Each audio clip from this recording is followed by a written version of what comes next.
Hello friends, स्वागत है आप सभी का हमारे YouTube चैनल के इलेक्ट्रीशियन क्लास में।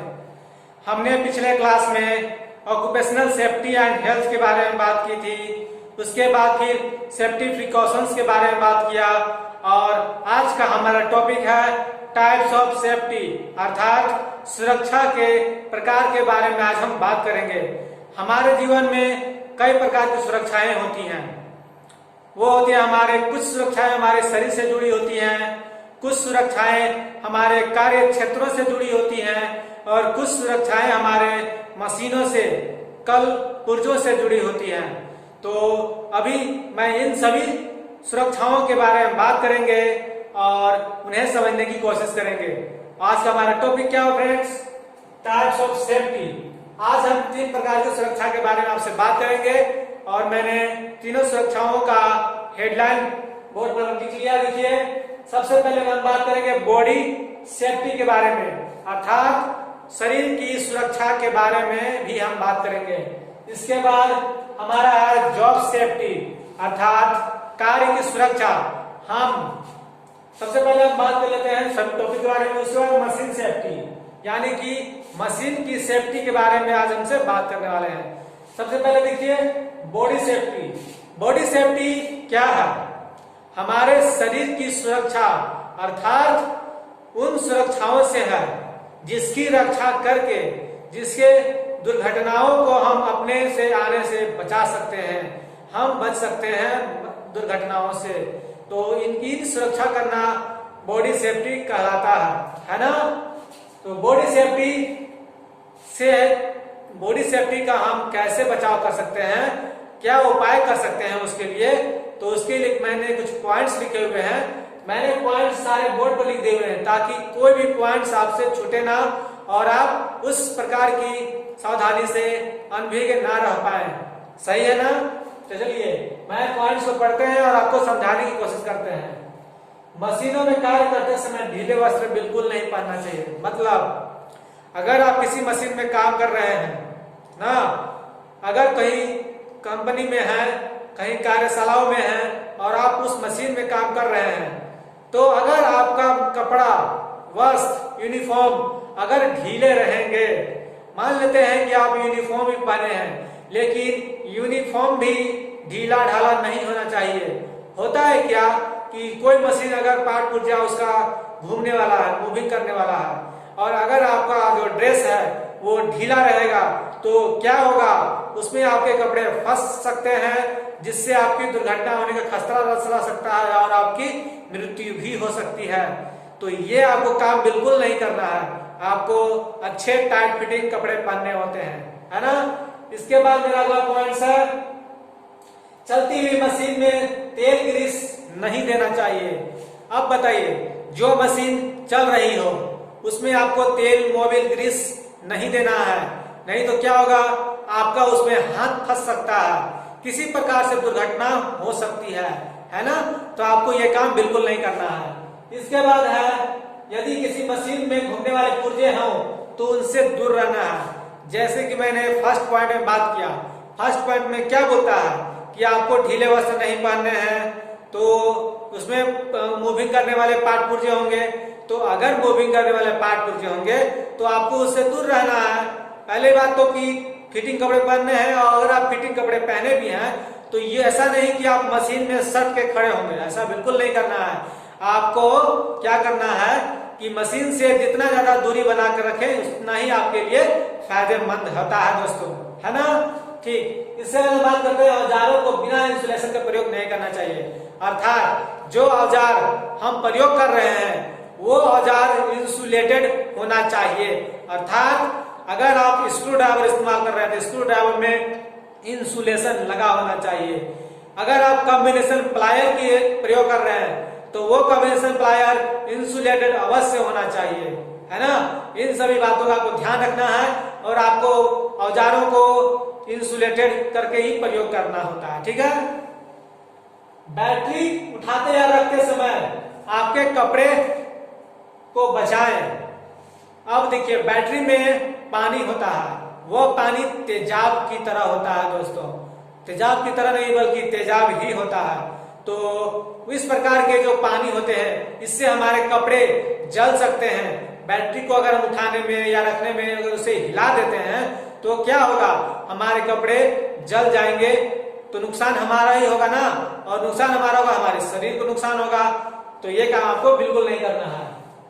जब बैटरी चार्ज हो रही हो तो उसमें आपको झांकना नहीं है, देखना नहीं है। बैटरी जब चार्ज होता है तो बैटरी का पानी खोलता है दोस्तों, तो बैटरी खोलेगा तो पानी उसका अगर हमारे चेहरे पर पड़ गया या आंखों में पड़ गया तो नुकसान हमारा होगा ना, और ये नुकसान हमारी शारीरिक क्षति पहुंचाएगा, तो हमें नुकसान होगा, है ना। कार्यशालाओं में कार्य करते समय सुरक्षा किट अवश्य पहनना चाहिए। सबसे इंपॉर्टेंट पॉइंट इस बॉडी सेफ्टी का, अगर बॉडी सेफ्टी करना है आपको, अपनी शरीर की सुरक्षा करना है, तो कार्यशालाओं में, प्रयोगशालाओं में, वर्कशॉप में, बड़ी बड़ी कंपनियों में या अपना खुद का अगर स्वरोजगार कंपनी है तो उसमें अगर काम कर रहे हैं तो आपको क्या चाहिए, सबसे पहले आपको सुरक्षा किट पहनना होता है। सुरक्षा किट में कई तरह के सामान होते हैं, जैसे कि उसमें सबसे पहले होता है हेलमेट, होता है ना, सबसे पहले हेलमेट होता है, फिर गोगल्स होता है, आई कवर होता है, मास्क होता है, हाथों में पहनने के लिए ग्लोव्स होते हैं, पैरों में पहनने के लिए शूज होते हैं, एक रिफ्लेक्टिंग जैकेट होता है। इन सभी चीजों को आपको पहनना बहुत जरूरी है। पूरी चीजों को मिलाकर के आपको सुरक्षा किट तैयार किया जाता है ना। तो मैंने आपको ये पूरी बातें बताने की कोशिश की बॉडी सेफ्टी के बारे में। अब हम आते हैं जॉब सेफ्टी के बारे में। जॉब सेफ्टी में क्या सावधानियां रखनी होती है। सबसे पहला पॉइंट है, कार्य करते समय पूरी प्लानिंग करें। अर्थात अगर आप कोई काम करने जा रहे हैं किसी कंपनी में, या आप कंपनी में पहुंच गए हैं, वहां आपको कोई काम दे दिया गया, तो आपको वो काम करने के लिए पूरी प्लानिंग करनी होती है। उसमें पूरी प्लानिंग में क्या क्या आती है हम सेकेंड पॉइंट में पढ़ के बताते हैं। यदि आपको कोई नया काम करना है तो सबसे पहले उसकी ड्राइंग करनी होती है। आपका उसका पूरा विश्लेषण करके एक अच्छा मैप तैयार करना होता है जॉब को करने के लिए। अगर आप इन चीजों को करेंगे तो आपको कोई काम खराब नहीं होगा, काम आपके बिल्कुल अच्छे होंगे, ठीक है। यदि किसी कार्य को ठीक करने के लिए मशीन की जरूरत हो तो उस मशीन को हमें अच्छी तरह से बांधने चाहिए। आप बताइए, जैसे आपको कोई काम दिया गया, कोई जॉब उसको बनाना है और वो जॉब बिना मशीन की सहायता से नहीं बन सकता, तो क्या करना है आपको कि उस जॉब को आपको मशीन में अच्छी तरह से टाइट कसना होता है, ताकि अब अगर आप उस जॉब में काम करें तो आपके जॉब उस मशीन से फिसले ना, वहां से गिरे ना, ठीक है ना। इसके बाद जॉब का कटिंग करते समय अधिक गहरा कट नहीं लगाना चाहिए। अगर आप जॉब में कटिंग कर रहे हैं, कोई ड्रिल कर रहे हैं, तो ज्यादा उसमें प्रेशर नहीं देना चाहिए, अच्छी तरह से सावधानी पूर्वक कार्य करना चाहिए। भारी जब कोई जॉब है, अगर उसको आपको मशीन में रखना है तो मशीन में रखने के लिए पूरी व्यवस्था होनी चाहिए।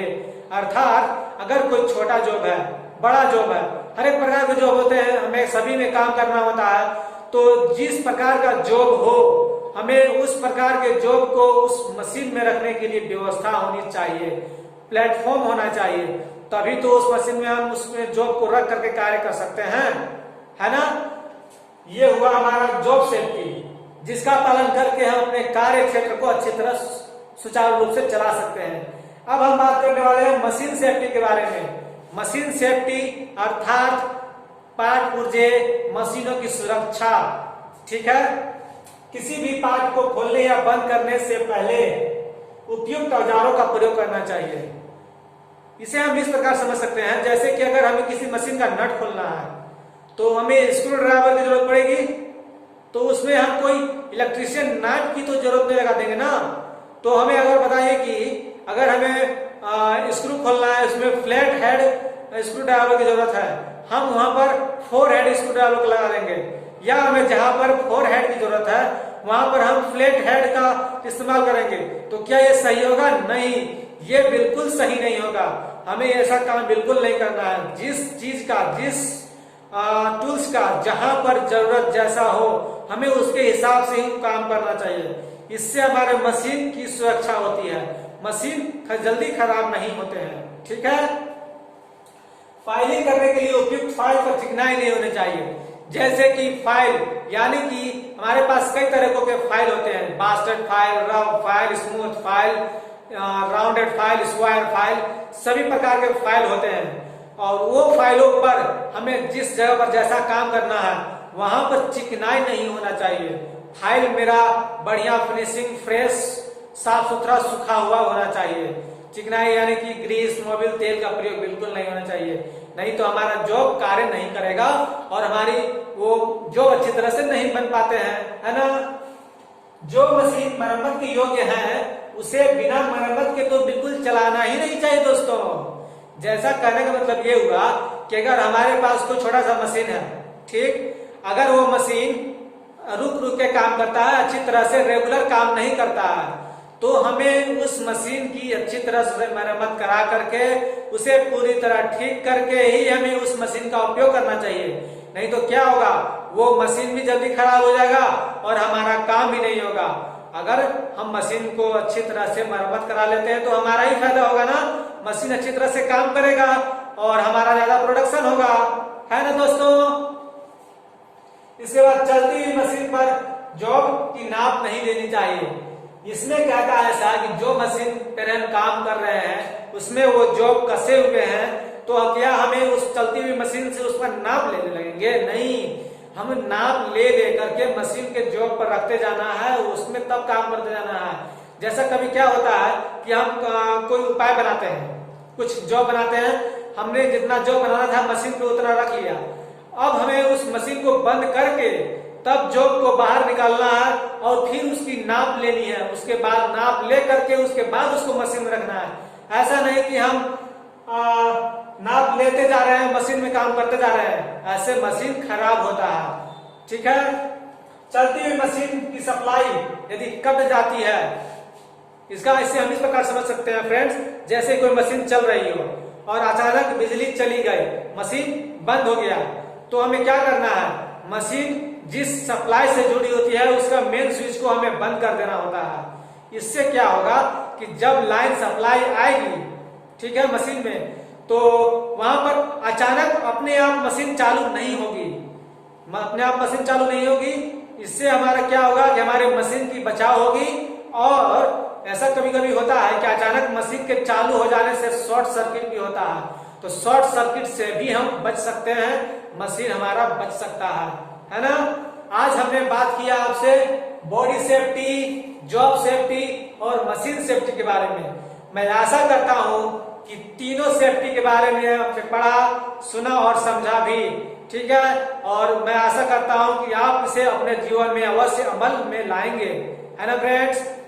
अब मैं आपसे विदा लेता हूं और इससे पहले मैं आपको ये कहना चाहता हूं कि जो लोग हमारे चैनल पर नए हैं उनसे रिक्वेस्ट है कि हमारे चैनल को वीडियो देखिए, उससे कुछ सीखिए और अच्छा लगे हमारा क्लास तो हमारे चैनल को लाइक अवश्य करिए दोस्तों, क्योंकि आपके प्रोत्साहन से हमारा प्रोत्साहन बढ़ता है और हमें वीडियो बनाने का मन करता है ना। वीडियो हम आप ही के लिए तो बनाते हैं फ्रेंड्स, ठीक है। तो जो लोग हमारे चैनल पर नए हैं, चैनल को लाइक करके सब्सक्राइब कर देंगे और बेल आइकन को भी दबा देंगे, जिससे कि हमारे आने वाले वीडियो का नोटिफिकेशन आपको अवश्य मिलता रहे, ठीक है। अब हम आपसे विदा लेते हैं, हम अगले क्लास में फिर मिलेंगे नए टॉपिक में, नए वीडियो के साथ। Bye bye friends, thank you.